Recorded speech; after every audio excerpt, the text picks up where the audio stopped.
Hey developers, welcome to the Tech Hunt playlist, where we explore all the latest and greatest technologies shaping the future of web development.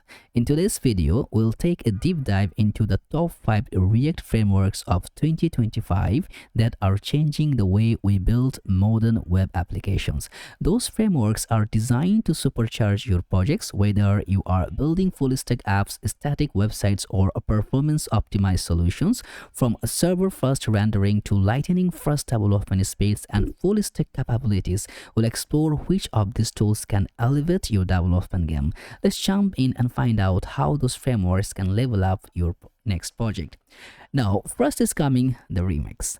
Focused on web standards and modern web app UX, you are simply going to build better website. Now, it's really a bold move, and as you see, also finding out how you can go with that, then you can just explore the website and every single promising things can really charm you that you want to give it a try on that. And previously, if you're using the React Router DOM, as you know, they are the one who are handling that. So this is pretty good. And as you see, without Remix, how a real-time app, this app is gonna look like, it just keep scrolling, and as you see, data is coming and how the loading state going to be mutated, and it's really super cool. On building one of the applications is really blazing fast. And okay, there's a little bit intro and also some of the good properly aligned structure, and as you see how the building things is happening, same like the React component is all are the React component and the pure JavaScript. You can just simply and easily let it to work. And if you just go with the get started, you will find that it's pretty simple. You can go with the quick start with a 5-minute and tutorial 30-minute, and then also you have the upgrading to version 2 and others. For installing, it's pretty simple. You just need to do npx create remix at latest, so that's it, your application will be created. And as you know, if you want to work with the React, any React applications, you need to have that node in your machine and npm that's supposed to be. And after changing the directory, and you can just make that npm init y, and that's it. Then you can also go with that wait configuration, because under the hood it's working with the wait, so not directly like internally, it's not building from the blade, so you need to use the wait to go with that.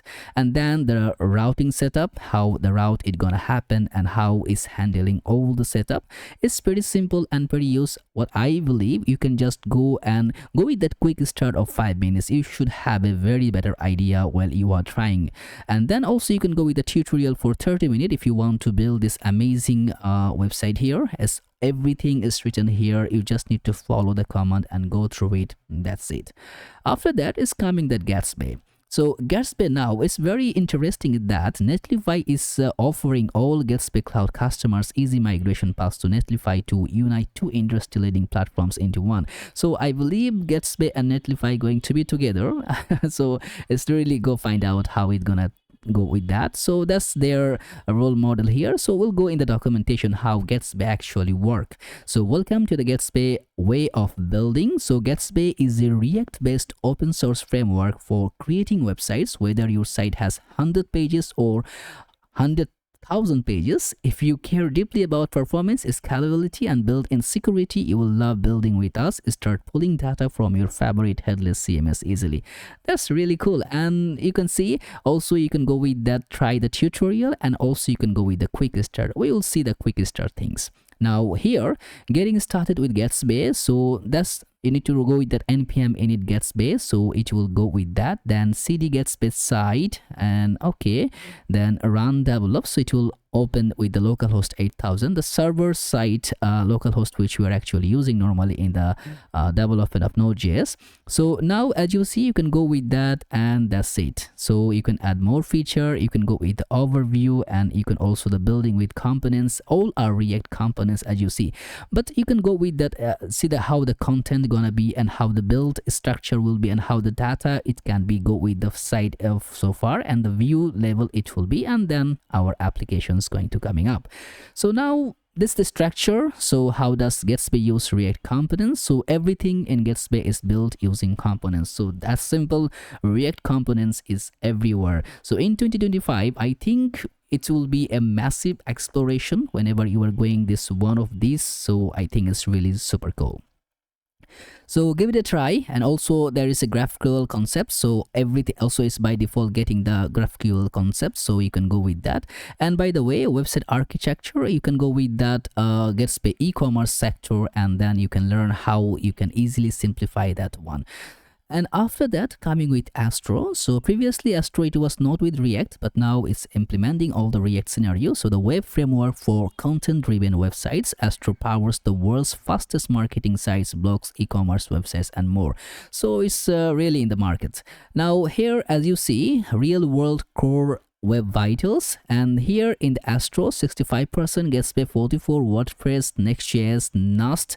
So I think the island optimize your website like no other web framework can leverage Astro. So I think Astro is there, what they're going to say is pretty fast, right? And in Astro you can use the React, you can use the Vue, Preact, Svelte, and Solid. All are finding with the component layer. So that's simple, that's normal with that feature. So now if we go in the get started, how we can create an Astro applications. You see Astro docs, you need to go and install Astro, and after installing you need to go with that create Astro from the command line. Then after happening that, so now you see npm create Astro at latest, similar command most of the application, the React applications, how they are using create one or using npx or npm, but both are running with that. Then npm install after going into that project, then that's it, you are good to go. So also you can go with the like several the tailwind and React all together, then I think it's good. Let's see the project structure. In this structure-based project, we have the source, public, package.json, astroconfig.mjs, and TS. It's very similar of Next.js, I think. Yeah, as you see the public in the source where you have all the source configuration. Yeah, it's a good structure to follow through. Just only one thing is coming, astro.config.mjs, which we need to follow through. Other thing is pretty much similar as it is. And I think, yeah, it's really good. And develop and build, I think also gonna find the npm run dev to start with a development server, and by default is taking 4 3 2 1. And don't worry about that 8000 3000 4 3 3 2 1 or others, because you can always customize it in the configuration, so that doesn't matter at all.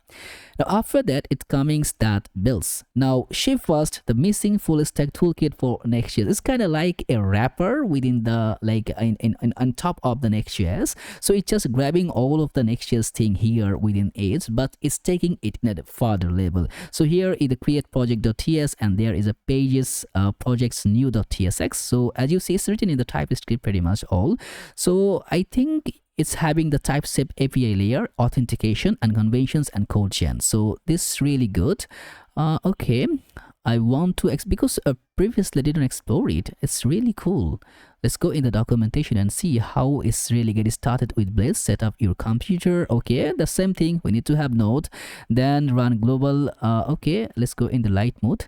Okay, run global and Blitz. So npm install. That's it. And create a new app. So I think my name, then cd in the app, and that is the Blitz dev. Okay, and this also taking the localhost 3000. So now there is a very good community here. You can join on their Discord community, and that's it. So set up your computer, install, create new app. So learning path is mentioned here, how you can go and learning with that for the React database and data modeling, integrations, and background processing and cron jobs and testing. So okay, it's running the cron jobs. So you want to contribute to this part, submit your favorite. Okay, that's really cool.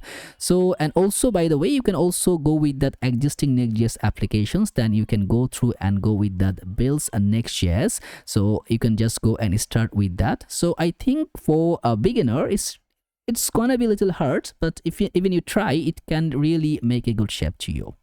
Then it's coming our first and foremost, the Next.js. It's super cool. The React framework for the web is really highlighted and it's pretty much using everywhere. So used by some of the world's largest companies, Next.js enables you to create high quality web applications with the power of React components. I'll go with the get started, and it's pretty simple. You can go, what is Next.js? And from all of the documentation, I really like the Next.js documentation. It's simple to understand. As you see in the left side, we have how we can use the router because there is a two set of router, and about the version also, which version you want to go through. Then it's coming up with intro and what is that, and main features. You see the routing, rendering, data fetching, styling, optimization, TypeScript, everything is mentioned here. And then it's coming how to use those documentation. It's just a guideline to follow the guideline. So you need to read some docs to how you follow the docs. That's really cool. Then we have the app router versus page router. That's really, I think it's that the team between a team in that Next.js, they're doing a really good work by approaching in that really user-facing interfaces and the text rendering also. Then all the knowledge and accessibility you can go with there. I love to go with the installation process, how you can start. As you see, we need Node.js and other setup. You can see how we can support it, having the automatic installation in the automatic, and also having the manual installations. You can feel free to go there, and you can go with the project structure, how the project gonna work and how those things really can make things easily done. So I believe in my channel, most of the people, they know how to do the Next.js. If you are here, if you're new, subscribe the channel and like the video if you feel free to. So as you see, everything is just going through here perfectly aligned. I think that can really be a hit in 2025. I want you to try all of these 5.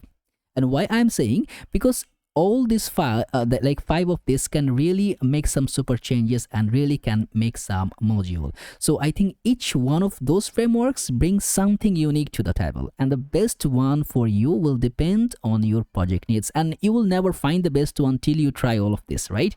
So if you skip one, then try others. Maybe it will not go with that, but you can try all of those and pretty much sure it can really make sense to you. And whether you want to prioritize speed, scalability, or flexibility, there's a framework here to take your development to the next level. Keep exploring what I want you to do. Keep exploring, experimenting, and coding, and I'm sure you will find the perfect fit for your future projects. So best of luck and happy coding.